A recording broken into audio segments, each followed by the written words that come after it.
Hello, my friends.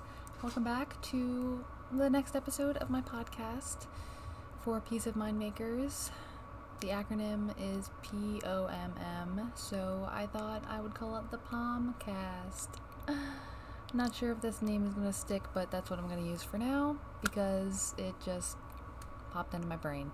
So, I want to talk about the different zodiac signs and the houses that they correspond with in the natal chart.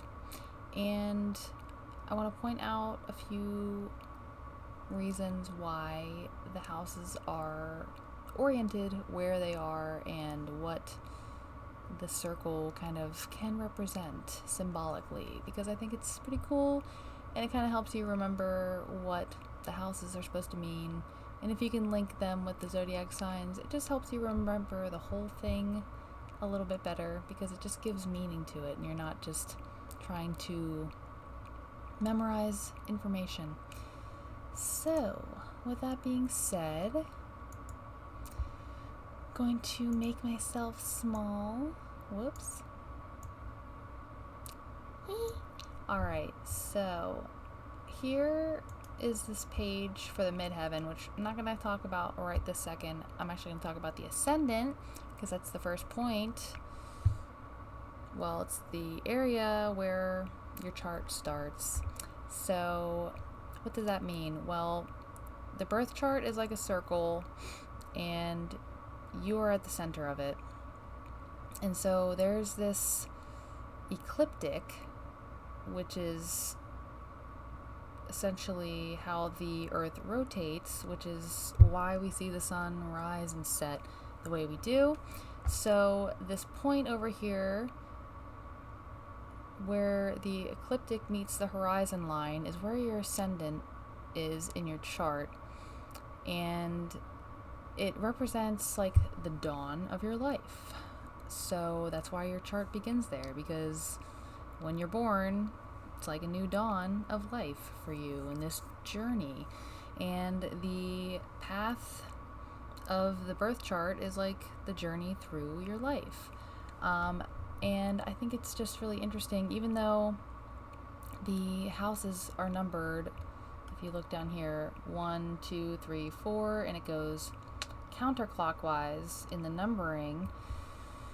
The ascendant, if you think about this as like the horizon here and the sun rising over here, even though this is like the left and the sun rises in the east, still, if it rises over here and travels this way and then sets over here, which is the opposite point from the ascendant, called the descendant, then over here is like underground, right? So just like keep that visual image in your brain, because I think that's really important to try to understand kind of the concepts behind the houses. And it didn't really click that much for me until I kind of wrapped my head around that. So think about this line here as like the horizon. And so counterclockwise and clockwise is like just one way of reading, because the planets end up moving retrograde and back and forth, and there's no one right direction to be reading the chart. So that's why I think it's cool to just look at it as something a little more abstract. So yeah. Basically, this other point here I wanted to point out, the vernal equinox is the point of the year where Aries season starts, because that's when the sun travels across this point to the northern hemisphere from the southern hemisphere. So that is the essential meaning behind Aries being the beginning or the ruler of the first house and the beginning of the zodiac. To put it in context for you. So I'm actually an Aries rising, which is really fun for me. As you can see from the hair. But no, it's just a little bit easier, I think, a little bit more intuitive to learn your chart if you do happen to be an Aries rising and you really want to learn about the houses in general, because it doesn't make it quite as complicated. Whereas, somebody with a Libra rising, aka my partner, it's just maybe not as clear cut where these energies are coming from and how they're going to be manifested in these areas of your life. Things can get a little confusing, but that's why I'm just going to try to break it down for you and cover the basics. So the first house represents, let me pull this up real quick over here. Voila. The first house over here represents the self-image, and it's the ascendant, which I already mentioned is your chart ruler, and it's like the point of the dawn of your life, so it kind of dictates what your path is going to be. So that's why you would say that whatever your ascendant sign is the ruler of your chart, because it kind of dictates your journey. So, if we're linking it to Aries, what does that mean? Aries is ruled by Mars, and they are known for taking action and taking charge. And they are a masculine and a cardinal sign. And I'm not going to list all fire, earth, air, water, because I feel like everyone knows that and it's pretty well known. But there are also different aspects to all the signs, such as they're masculine or feminine, and then are they cardinal, fixed, or immutable, which just means cardinal signs like to be in the lead and taking charge. Fixed signs do not like to change much and like to be stable. And then mutable signs like to change and adapt and are very skilled at that. So there's a little basic background info of what that means as I go through the signs, because it does give you a little bit of an idea of how each, like every 4 signs then has a different energy. And if they link up with the houses, that means like houses 1, 4, 7, 10 kind of hold that same energy of like cardinal, so, or fire, or what have you. So the second house is representing your self-worth and your value, and it is represented by Taurus, which is ruled by Venus, and it is known for wanting to seek stability, which makes sense for your self-worth. You want to be secure, not insecure.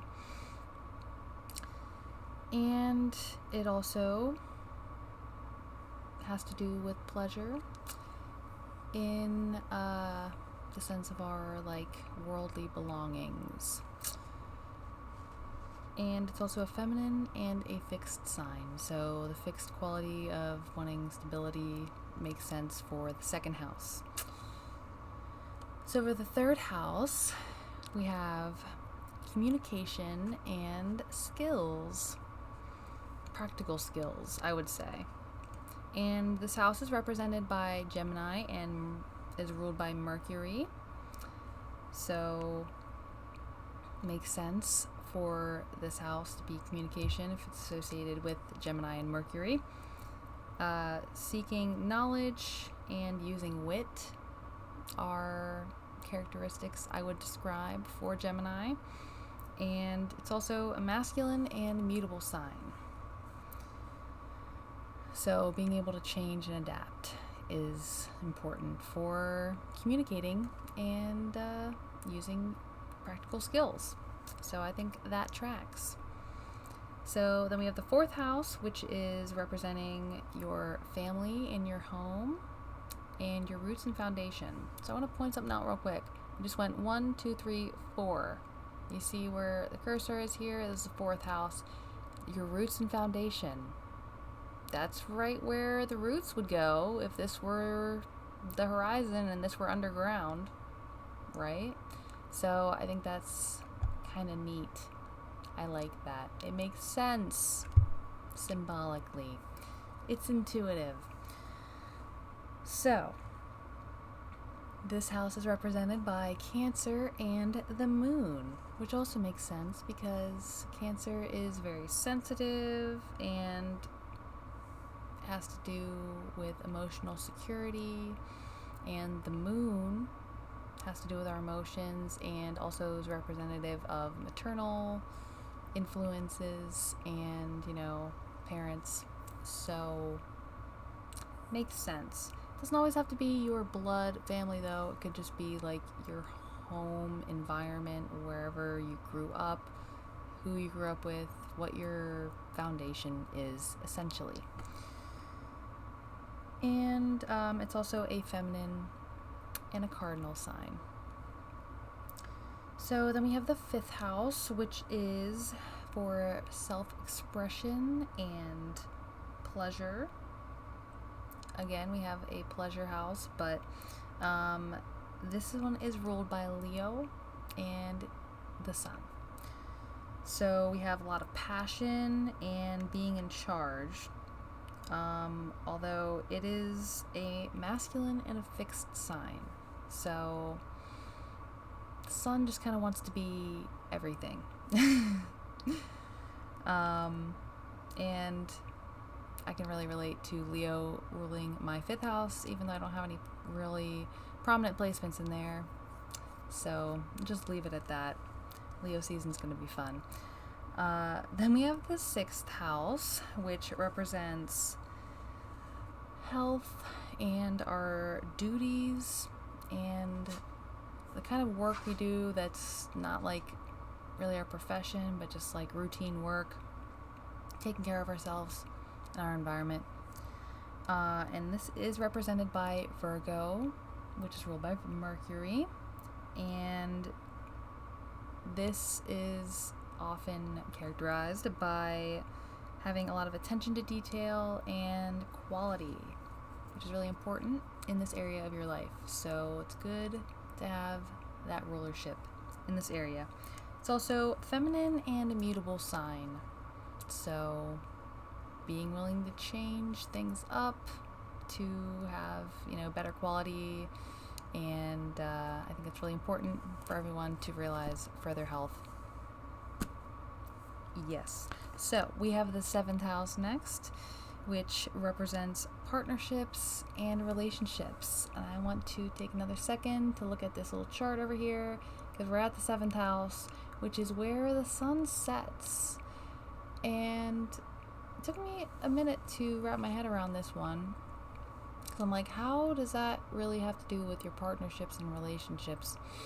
But if you think about the sun as like yourself, the I, the ego, you kind of have to let that down, put that down for a second to have a healthy relationship and to be able to work with other people and to care about other people and to sustain good relationships and to have boundaries, that are actually meaningful and sustainable. So, I think that's really interesting how that works out.